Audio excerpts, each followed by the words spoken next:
जय हिंद दोस्तों, आप सभी का स्वागत करते हैं मैं स्टडी 9 पे। आज के इस नए वीडियो में हम बताने वाले हैं दोस्तों बिहार एसएससी इंटर लेवल की तैयारी आप घर बैठे कैसे कर सकते हैं। आज के इस नए वीडियो में इसी पर चर्चा करने वाले। तो बहुत सारे वीडियोज आपने देखे होंगे कि बिहार एसएससी इंटर लेवल की तैयारी आप ऐसे कीजिए, ये कीजिए, इतने प्रश्न पूछे जाते हैं। यहाँ से आपको ये भी बताएंगे कि आपको किन किन चैप्टर्स में आपको पढ़ना है और मैथ में आपको कौन से चैप्टर्स पढ़ने हैं, रीजनिंग में आपको कौन से चैप्टर्स पढ़ने हैं, आपको जीके कैसे पढ़ना है, सारा कुछ आपको बताएंगे और सारा कुछ आपको दिखाएंगे भी। और सारे सबसे पहले हम एग्जाम का एनालाइज कर लेते हैं कि कितने प्रश्न कहां से पूछे जाते हैं और पीटी का एग्जाम में कहां से प्रश्न रहते हैं और मेंस के एग्जाम में कहां से प्रश्न रहते हैं, सब कुछ इसमें बताएंगे। पिछले 5 साल का दोस्तों प्रीवियस ईयर जो भी बिहार इंटर लेवल का बिहार एसएससी का एग्जाम हुआ है, सारे प्रश्न देखने के बाद ये दोस्तों निकालेंगे। इन चैप्टर से दोस्तों काफी सारे प्रश्न बनते हैं। अगर आपने इन सारे चैप्टर्स को कर लिए तो आसानी से आप जो है बिहार एसएससी इंटर लेवल का एग्जाम आप निकाल सकते हैं। आइए दोस्तों, आज के इस वीडियो में हम चर्चा करने वाले, सबसे पहले हम यहाँ पर देखेंगे। सबसे पहले अगर आपने फॉर्म डाल दिए हैं तो आपका सबसे पहले जो एग्जाम होता है वो जो होता है प्रारंभिक परीक्षा, जो कि पीटी होता है, जिसे हम पीटी परीक्षा के नाम से, प्रीलिम्स के नाम से भी हम जानते हैं। इसमें आपको 2 घंटा 15 मिनट का टाइम दिया जाता है। उसके बाद आपको बता दें इसमें जो है 50 प्रश्न जीके से पूछे जाते हैं। प्रत्येक क्वेश्चन 4 अंक का होता है। आपको बता दें 150 प्रश्न पूछे जाते हैं और प्रत्येक प्रश्न 4 अंक का होता है। और मैथ से 25 प्रश्न पूछे जाते हैं, रीजनिंग से 50 प्रश्न और साइंस से 25 प्रश्न। इन सारे प्रश्न यानी रीजनिंग में 50 में से 50 आपको कैसे स्कोरिंग करना है सब कुछ बताएंगे। आपको कौन कौन से चैप्टर्स पढ़ने, इस वीडियो को लगातार देखते रहिए। उसके बाद आपको बता दें साइंस में 25 प्रश्न पूछे जाते हैं और यहाँ पर कुल मिलाकर देखा जाए तो प्रीलिम्स भी आपका 150 क्वेश्चन पूछे जाते हैं। और 150 प्रश्न की बात कर ले, प्रत्येक क्वेश्चन 4 अंक का यानी 600 अंक का आपका प्रीलिम्स होता है। उसके बाद नेगेटिव मार्किंग इसमें रहता है दोस्तों, थोड़ा आराम से कीजिएगा। जो क्वेश्चन सबसे पहले बने उसको ही बनाइएगा। 1/4 की नेगेटिव मार्किंग की जाएगी यानी 1/4। अगर आप 4 गलती करते हैं तो एक सही का जो अंक आपका कट जाता है। 1/4 का मतलब यही होता है। उसके बाद मुख्य परीक्षा, अगर आप पीटी पास कर लेते तो आपका मेंस होता है। मेंस में 2 पेपर होते हैं। पेपर 1 में जनरल हिंदी दोस्तों, इसमें 100 प्रश्न पूछे जाते हैं जनरल हिंदी से और 100 प्रश्न, प्रत्येक क्वेश्चन 2 अंक का होता है। ये आसानी से आप 30% क्वालिफाई पेपर है, हिंदी में आसानी से आप पास कर जाइएगा, कोई भारी प्रश्न नहीं रहता है। बात करते हैं ये पेपर 2, यही आपका जो दोस्तों मेरिट डिसाइड करेगा। मेंस का पेपर 2 जो होगा यही आपका जो है मेरिट डिसाइड करेगा। उसके बाद इसका भी सिलेबस दोस्तों सेम टू सेम ही आपको बता दें। यहां से जीके से भी 50%, जिस तरह से पीटी में जीके से 50 था उसी तरह से मेंस में भी 50 का प्रश्न रहेगा। मैथ से 25 प्रश्न रहेंगे और रीजनिंग से भी 50 प्रश्न, साइंस का 25 प्रश्न। कुल मिलाकर मेंस का भी यहां पर बता दें, मेंस में भी 150 प्रश्न पूछे जाते हैं, प्रत्येक प्रश्न 4 अंक का। उसके बाद 600 अंक का एग्जाम होता है। ये भी नेगेटिव 1/4 की 2 घंटा 15 मिनट का टाइम दिया जाए। ये है एग्जाम का एनालाइज। इस तरह से दोस्तों बिहार एसएससी इंटर लेवल का एग्जाम होता है। तो इन सारे स्कोर को हम कैसे कर सकते हैं कम समय में तैयारी करके, तो आपको हम सारा कुछ बताएंगे। आपको जीके में कहां से प्रश्न का वेटेज सबसे ज्यादा रहता है आपको बता दें। सबसे पहले हम जीके की बात करते हैं। इनसे दोस्तों 50 प्रश्न बनते हैं तो 50 समझ सकते हैं कि 50 प्रश्न अकेले जीके बनाते हैं तो आपको जीके में लगभग 16 अंक का दोस्तों हिस्ट्री रहता है। आप हिस्ट्री में मात्र मॉडर्न हिस्ट्री को पढ़ लीजिएगा और थोड़ा बहुत इधर प्राचीन को भी देख लीजिएगा। इससे लगभग 16 प्रश्न रहते हैं मॉडर्न इंडिया से।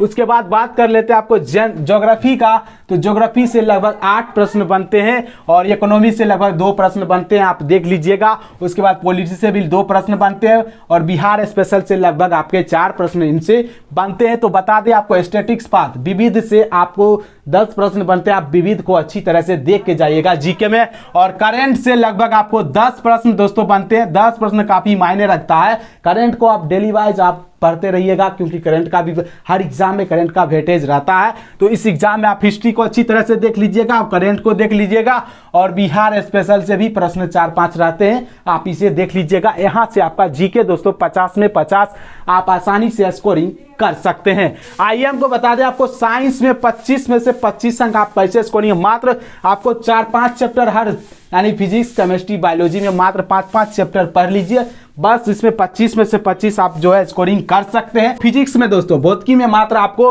5 चैप्टर पढ़ना है। यानी मात्रक चैप्टर को आप देख लीजिएगा। साइंस में यहाँ से आपके सारे कॉन्सेप्ट क्लियर हो जाएंगे। प्रकाश लाइट चैप्टर को देखिएगा, उष्मा, उसके बाद ध्वनि, विद्युत धारा, इन सारे चैप्टर्स को मात्र आप फिजिक्स में पढ़िए, इधर उधर को पढ़ने की जरूरत नहीं है। मात्र फिजिक्स में आप इतने चैप्टर को कर लीजिए, साइंस में आपका यहां तक कवर हो जाएगा। केमिस्ट्री की बात कर ले तो धातु और धातु को अच्छी तरह से देख लीजिए, परमाणु संरचना, आवर्त सारणी और कार्बन के यौगिक, मात्र इसमें भी लगभग 4 चैप्टर्स हैं, आप अच्छी तरह से केमिस्ट्री में कर लीजिएगा। और आपको बता दें बायोलॉजी में कोशिका को अच्छी तरह से देख के जाइएगा। उसके बाद परिस्थितिक तंत्र, विटामिन, मानव रोग, अनुवांशिकी, इसमें भी लगभग 5 जो दोस्तों यहाँ पर चैप्टर्स हैं। मात्र इतने चैप्टर आप साइंस में कर लेते हैं तो आपको बता दें 25 में से 25 आप स्कोरिंग कर सकते हैं। आप मात्र इतना चैप्टर को पढ़िए, ज्यादा पढ़ने की जरूरत नहीं है। जब आप मॉक टेस्ट दीजिएगा तो आपको समझ में आ जाएगा कि मेरे हमसे जो है कितना प्रश्न दोस्तों सही हो रहा है। उसके बाद आपको बता दें मैथ भी 25 अंक है, इसमें तो 25 में से 25 आप स्कोरिंग कर ही सकते हैं। मैथ में आपका जो है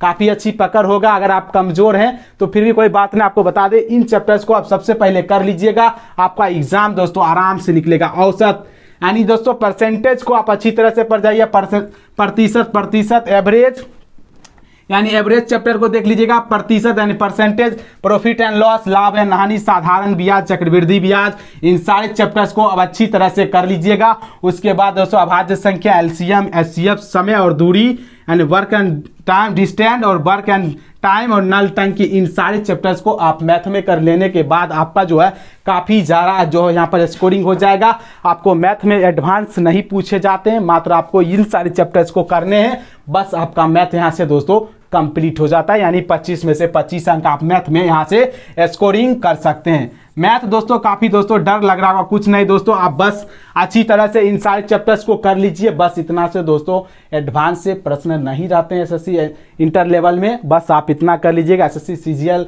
एसएससी सीएसएसएल में दोस्तों एडवांस लेवल के मैथ पूछे जाते हैं, बिहार में आपको एडवांस लेवल के मैथ नहीं रहते हैं। तो मात्र आप इतना इन सारे चैप्टर्स को कर लेते हैं तो आपको 25 में से 25 अंक आसानी से मिल जाते हैं। आइए हम यहाँ पर बात करते हैं, रीजनिंग भी दोस्तों काफ़ी बड़ा पार्ट है, ये भी दोस्तों 50 में से 50 अंक आप स्कोरिंग कर सकते हैं। 50 नहीं तो आप 40 तो स्कोरिंग कर ही सकते हैं दोस्तों, कम से कम अगर आप 40 स्कोरिंग करते हैं तो रीजनिंग में आप एवरेज हैं। और रीजनिंग में आपको बता दें, रीजनिंग में सबसे पहले आप नंबर सीरीज को अच्छी तरह से देखिए, और नंबर सीरीज को देखने के बाद ये संख्या श्रृंखला रीजनिंग आप बुक लीजिएगा तो उसमें या कहीं से भी यूट्यूब से भी इन सारे चैप्टर्स को आप कंप्लीट कर सकते हैं। और इस तरह से आपको एनालॉजी, सादृश्यता, एनालॉजी को अच्छी तरह से आप पढ़ लीजिएगा एक बार, मिसिंग नंबर, लुप्त संख्याएं, उसके बाद क्लासिफिकेशन, वर्गीकरण और ब्लड रिलेशन से भी काफ़ी सारे प्रश्न बनते हैं। और डायरेक्शन यानी दिशाएं से भी दोस्तों प्रश्न रहते हैं रीजनिंग में, और यहाँ पर अच्छी तरह से आप देख लीजिएगा। कोडिंग डिकोडिंग से भी प्रश्न रहते हैं, कोडिंग डिकोडिंग आप देख लीजिएगा। और इसके बाद अल्फाबेट, वर्णमाला से तो काफ़ी सारे प्रश्न रीजनिंग में रहते हैं, आप वर्णमाला को अच्छी तरह से इन चैप्टर्स को कर लीजिएगा। और दोस्तों सीटिंग अरेंजमेंट, बैठक व्यवस्था को आप अच्छी तरह से देखिएगा, इनमें से प्रश्न पूछे गए कई बार प्रीवियस ईयर्स में देखने को मिले। पजल टेस्ट आप इसे कर लीजिएगा दोस्तों, नहीं कीजिएगा तो भी ठीक है। लगभग अगर पजल टेस्ट कर लेते हैं तो दोस्तों अगर प्रश्न कहीं आ जाते एग्जाम में तो लगभग आप इसको भी स्कोरिंग कर सकते हैं। इस तरह से आप घर बैठे मात्र 2 से 3 महीने में इन सारे सिलेबस को दोस्तों कंप्लीट करके आप बिहार इंटर लेवल एसएससी का जो एग्जाम दोस्तों करेक्ट कर सकते हैं। बस कुछ नहीं दोस्तों, आपको जिस तरह से पीटी में तैयारी करना है बस उसी सारा सिलेबस दोस्तों एक ही है, आपको ज़्यादा कुछ नहीं पढ़ना है। यही सारे प्रश्न रहेंगे मेंस में भी, बस थोड़ा सा डीपली दोस्तों आपको पढ़ना है। डीपली पढ़ने के बाद आपको मेंस भी आसानी से, पीटी की तैयारी में मेंस की तैयारी भी आपका हो जाएगा। सिलेबस सेम है, बस आपको कुछ नहीं करना है, सारे चैप्टर्स को आप नोट डाउन कीजिए कॉपी में और अच्छी तरह से घर में मेहनत कीजिए और अपने एग्जाम को दोस्तों करेक्ट कीजिए। एग्जाम लगभग 2-3 महीना बाद दोस्तों फॉर्म बनाना तो आप बंद हो चुका है, लगभग आपको 5-6 दिन और फॉर्म भराएंगे और उसके बाद अब तो एक फॉर्म बनना बंद है। बस एग्जाम 2-3 महीने में आपका दोस्तों पीटी कंडक्ट करवाया जा सकता है, इसलिए आप अच्छी तरह से घर बैठे या यूट्यूब से कहीं से भी इन सारे चैप्टर्स को अच्छी तरह से कंप्लीट कर लीजिए और सारा जो दोस्तों आपका डाउट खत्म हो जाएगा। और वीडियो से रिलेटेड कोई भी आपके मन में सवाल है तो कमेंट जरूर कीजिएगा। और नेक्स्ट वीडियो दोस्तों बिहार एसएससी इंटर लेवल का दोस्तों बुक पर आएगा कि आपको इन सारे चैप्टर्स दोस्तों किस बुक से करने ताकि आपको कम समय में बेहतर तैयारी हो सके। उम्मीद करते हैं वीडियो आपको काफी पसंद आए। वीडियो पसंद आए चैनल को सब्सक्राइब कर लीजिएगा। मिलते हैं एक नेक्स्ट वीडियो में फिर से, तब तक के लिए जय हिंद जय भारत।